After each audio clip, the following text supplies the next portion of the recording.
Okay, today we'll be talking about why Pokemon for Switch will suck. Number one, we do not know anything about the game. So you're telling me a game's gonna come out this year, but we have no idea anything about it. We have no idea what the game is called. We just have this thing called Pokemon for Switch. I know some games were revealed early and then sell like Fallout 4. That did well despite being revealed really late. Same thing with Mario Tennis Aces. But the thing is, Pokemon Switch has any title.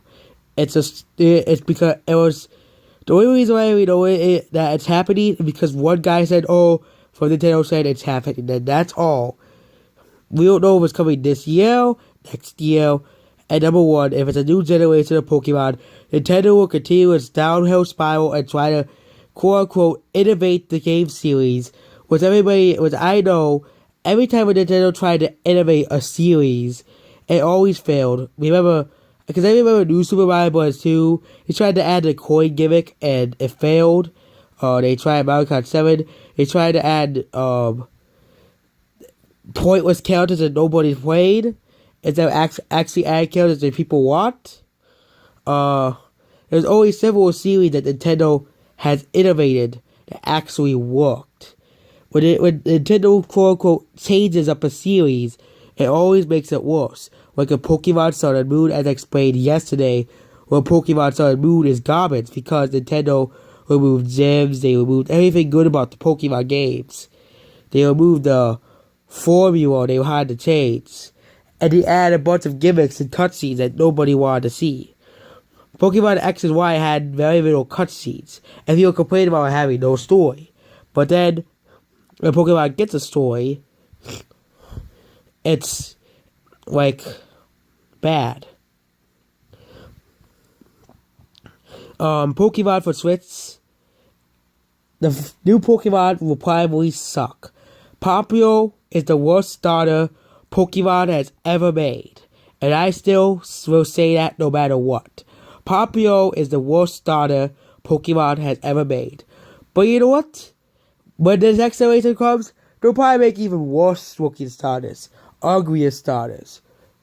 Like, I would never use Popplio because of its looks.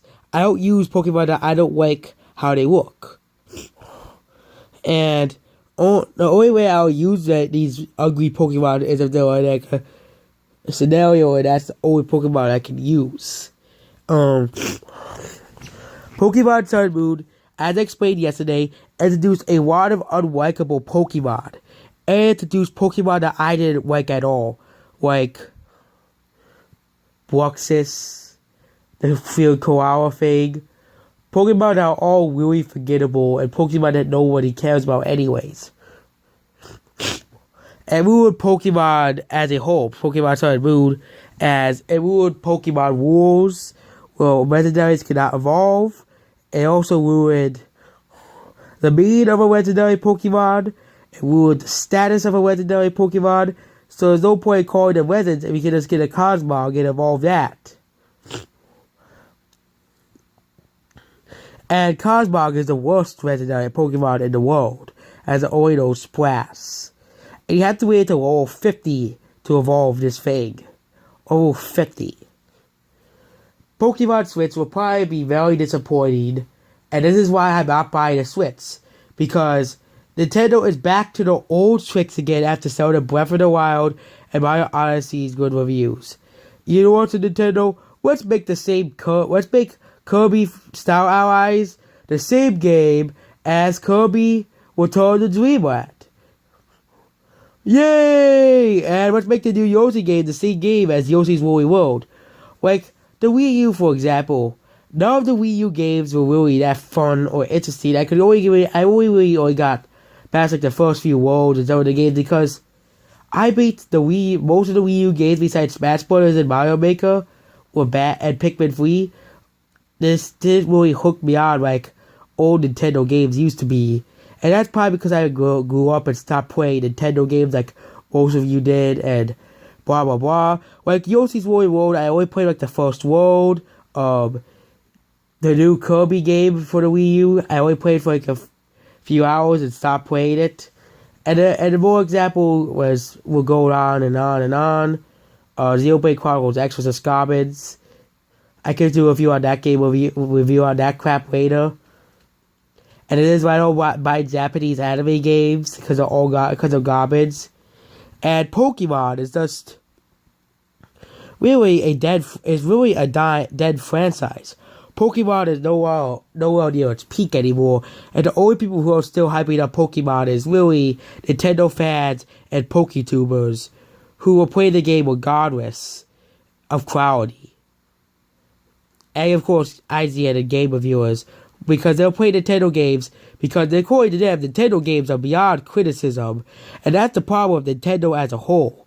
Their fans think Nintendo's games are beyond criticism, and that's why I kind of started to Zelda Breath of the Wild reviews. There was only like very few people who actually criticized Breath of the Wild, because most Nintendo fans think Mario Odyssey and Breath of the Wild, and especially GameCube, N64 fans, and especially SNES fans, think that Earthbound, Chrono Trigger, Mario 64, Mario Sunshine, Smash Bros., Smash Melee, Conker's Bad Fur Day, Banjo-Kazooie, Banjo-Tooie, all the Railroad games, F-Zero, Zelda, all those games, Earthbound, all those games, Nintendo fans think also Mario RPG, Secret of Mana, and the list goes on and on.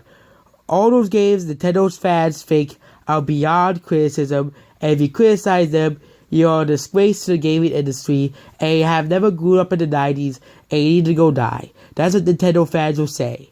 Because they say, oh, our 90s games and 90s souls are the best things in the world.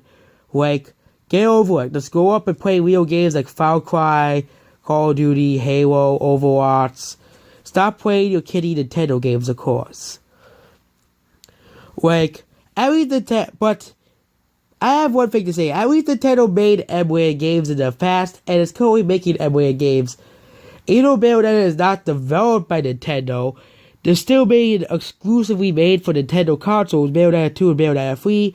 There was also that Darkness game for the GameCube and Geist. And at least Nintendo will make games for mature audiences like Fire Emblem and Bayonetta and Eternal Darkness and Fatal Frame once every other time. At least it's still better than Disney, who will refuse to make a game or movie that is not Marvel or Star Wars, which the only reason why they're popular is because they're popular in the past, not because Disney owns them. It's because they originally were popular in the past. But now, let's talk about Pokemon Switch and why it will be disappointing. Pokemon Switch will likely be more the same innovative game as trying to be innovative and new and unique and fresh. All we really need is a Pokemon game like Red and Blue. No, and without all the glitches. Pokemon that we all like, an evil team, gyms, probably even a storyline with against the evil team while you collect the gym badges. That's what a classic Pokemon game is like. And Nintendo needs to revert back to this and stop ruining Pokemon. They only ruined Mystery Dungeon after they released Gates of Infinity, and Super Mystery Dungeon wasn't really a disappointment, as it was really just the worst version of Gates of Infinity. And sadly, once Nintendo quote-unquote innovate a series like Mario Party and Pokemon Mystery Dungeon, they continue making that series, then and of course, the worst example, Paper Mario, they'll continue down this downward spiral because Nintendo doesn't really care about its fans. Like Star Fox. They tried to innovate the Star Fox series, and now Star Fox is dead. Same thing with Metroid. They tried to innovate with Metroid Prime Federation Force, and that failed. Same thing with TP Robo. I don't see the same thing with Pikmin because Pikmin 4 is still in development, which I don't know why I think it this long to develop a game, because Pikmin 4 has been in development since 2014. And Nintendo will probably try to innovate that and ruin the game. Pikmin 3 was still a letdown for Pikmin 2. as they removed the caves. It was still more of like a Pikmin 1 experience.